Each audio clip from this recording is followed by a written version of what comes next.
Hello everyone, United Kannur from അമേരിക്കയുടെ മറ്റൊരു വീഡിയോയിലേക്ക് ഏവർക്കും സ്വാഗതം. കുറേ നാളായി ഡയറക്റ്റ് ഒരു ഇൻട്രോക്കെ ഉള്ള വീഡിയോ ചെയ്തിട്ട് ഇന്നാണ് അതിനുള്ള ഒരു സമയവും സന്ദർഭവും ഒക്കെ ഉണ്ടായത്. അപ്പം എല്ലാവർക്കും സുഖം തന്നെയല്ലേ? പിന്നെ എന്താണെന്ന് വെച്ച് കഴിഞ്ഞാൽ ഇവിടെ നല്ല തണുപ്പാണ്. ഇപ്പോഴും മൈനസ് തന്നെയാണ് പോയിക്കൊണ്ടിരിക്കുന്നത്. പുറത്ത് നല്ല ഐസും സ്നോ ഒക്കെയാണ്. അപ്പോൾ എന്താ പറയുക, ഈ ഒരു വെതറൊക്കെ ഒന്ന് മാറി മാർച്ച് ഏപ്രിൽ ആകാനായിട്ട് ഞങ്ങളൊക്കെ കട്ട വെയിറ്റിംഗ് ആണ്. അപ്പം കഴിഞ്ഞ വർഷം കുറേ വർഷങ്ങൾക്ക് ശേഷം, അതായത് 5 വർഷങ്ങൾക്ക് ശേഷം കഴിഞ്ഞ വർഷം നാട്ടിലേക്ക് പോയിട്ടുണ്ടായി. അപ്പോൾ നാട്ടിൽ പോയപ്പോൾ ഒന്ന് എന്താ പറയുക, ഹൈദരാബാദ് വിസിറ്റ് ചെയ്യാനിടയായി. അപ്പോൾ ഞങ്ങൾ രാമോജി പോയിട്ടുണ്ടായിരുന്നു. ഞാൻ കഴിഞ്ഞ വീഡിയോയിലൊക്കെ ഇട്ട് വെറുപ്പിച്ചായിരുന്നു രാമോജിനെ കുറിച്ച്. പക്ഷെ ഞാൻ മെയിനായിട്ട് അവിടെ കാണാൻ പോയത് ബാഹുബലി സെറ്റാണ്. അപ്പോൾ ആ ബാഹുബലി സെറ്റിലെ മനോഹരമായ കാഴ്ചകൾ നിങ്ങൾക്ക് ഈ വീഡിയോയിലൂടെ കാണാവുന്നതാണ്. അപ്പം വീഡിയോ കണ്ടോക്കൂ. Thank you. ഇതാണ് ബാഹുബലി സെറ്റിൻ്റെ കയറി വരുമ്പോഴുള്ള കവാടം. കവാടത്തിൻ്റെ ഇരുവശത്തായിട്ടും എന്താ പറയുക, 2 ആനകളുണ്ട്. കയറി വരുമ്പോൾ ഉള്ള ഒരു ആംബിയൻസ് വേറെ തന്നെയാണ്.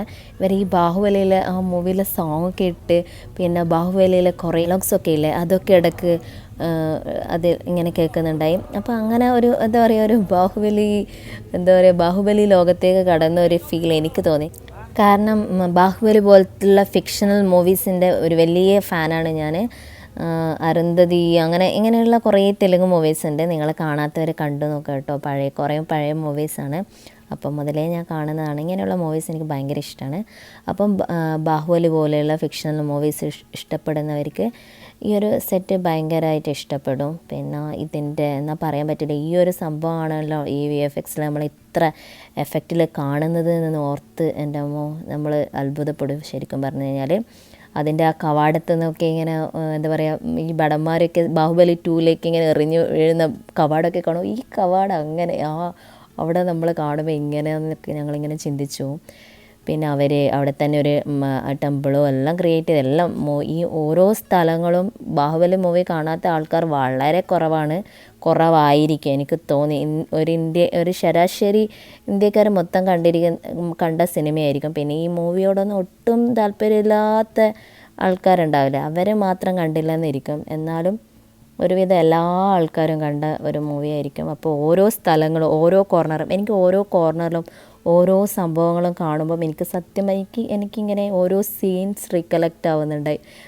ബാഹുബലിയിലെ ഓരോ സീൻസും ആ ഒരു സിംഹാസനവും പിന്നെ ഈ ഒരു എന്താ പറയുക ടെമ്പിളിനോട് ചേർന്ന് നിന്ന ഇതുമില്ലേ കടവും, അതും എന്താ പറയുക എല്ലാം എന്താ പറയുക മനസ്സിൽ എനിക്കിങ്ങനെ വന്നു കേട്ടോ. കുറേ മുന്നേ ആണ് ഞാനിപ്പോൾ അടുത്തൊന്നും ബാഹുബലി കണ്ടിട്ടില്ല.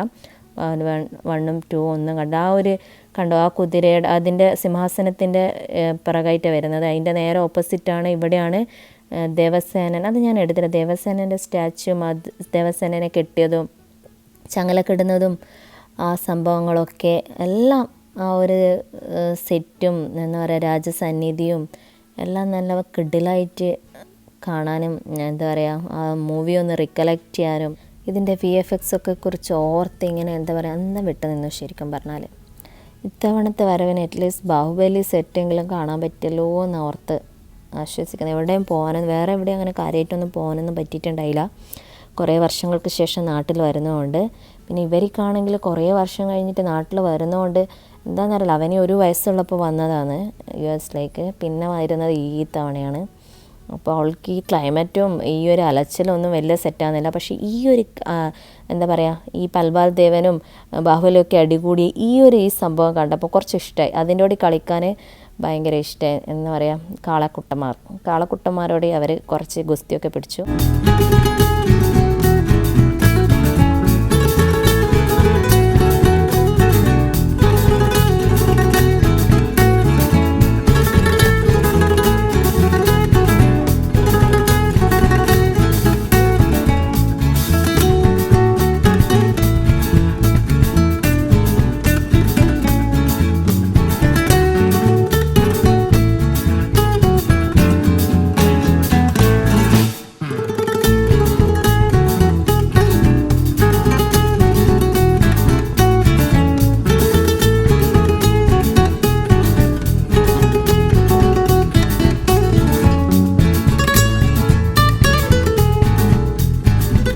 ബാഹുബലി സെറ്റിലെ ഓരോ പില്ലറിനും അത് പിന്നെ ഈ കുതിരകളിലെ ബാഹുബലി സിംഹാസനത്തിൻ്റെ പിന്നിലുള്ള കുതിരകൾക്കും എല്ലാം എന്താ പറയുക ഓരോ കഥകൾ പറയാനുണ്ട്. അതുപോലെ ഓരോ സീനും ഓർമ്മ വരുന്നുണ്ടായി.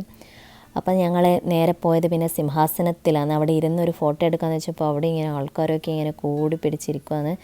അപ്പോൾ എല്ലാവരും ഒന്ന് പോയി മെല്ലെ ഒഴിഞ്ഞു പോകാമെന്ന് വിചാരിച്ച് കുറച്ച് നേരം അവിടെ നിന്ന് ഇങ്ങനെ നിന്നു. അങ്ങനെ അത് ഒരു ഫ്രീ ആയിട്ട് അതിനൊന്ന് വീഡിയോ എടുക്കാൻ പറ്റുന്നില്ല. പിന്നെ എല്ലാവരെയും വേറെ കുറേ ആൾക്കാരെ ഇങ്ങനെ നമ്മൾ ക്യാമറയിൽ ഇങ്ങനെ പകർത്തിക്കൊണ്ട് നിൽക്കാനും പറ്റത്തില്ലല്ലോ.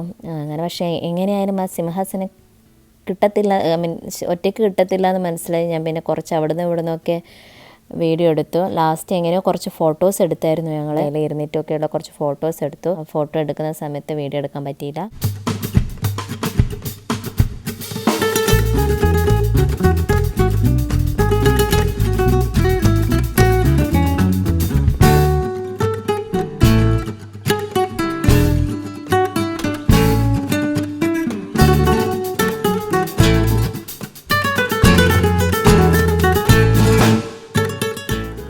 ഇതാണ് ബാഹുബലി മൂവീൻ്റെ സ്റ്റാർട്ടിങ് തന്നെ ബാഹുബലി തള്ളി വരുന്ന രഥമില്ലേ, അതാണത്. പിന്നെ ആ സീനൊക്കെ ഓർമ്മ വന്നു. പിന്നെ അതിൻ്റെ സൈഡിലായിട്ട് ഒരു ഹോട്ടലാണ്. നമ്മൾ ലാസ്റ്റ് ഇറങ്ങാൻ നോക്കുമ്പോൾ അവിടെ സൈഡിൽ ബലാൽ ദേവൻ്റെ സ്റ്റാച്ചു ഉണ്ടായിരുന്നു. അത് പകുതി ബ്രോക്കൺ ആയിട്ടുള്ളത്. മൂവിയിൽ തലവെട്ടിയത് അവർ തിരിച്ച് ഒട്ടിച്ച് വെച്ചാന്ന് തോന്നുന്നത്. കാല് സെപ്പറേറ്റ് ആയിട്ടാണുള്ളത്. പക്ഷേങ്കിൽ അത് അത്ര വലിയ സ്റ്റാച്ചു ആണ്. അത് അവന് അവിടെ പോയി നിന്ന് ഫോട്ടോ എടുക്കാനാണ് നിന്നപ്പോൾ ഒരു കടുമണിയോളം ഉള്ളു. പിന്നെ ഇതൊക്കെ അമ്പുകളാണ് കേട്ടോ. അപ്പോൾ ഇത്രയുള്ള video. Thank you all for watching.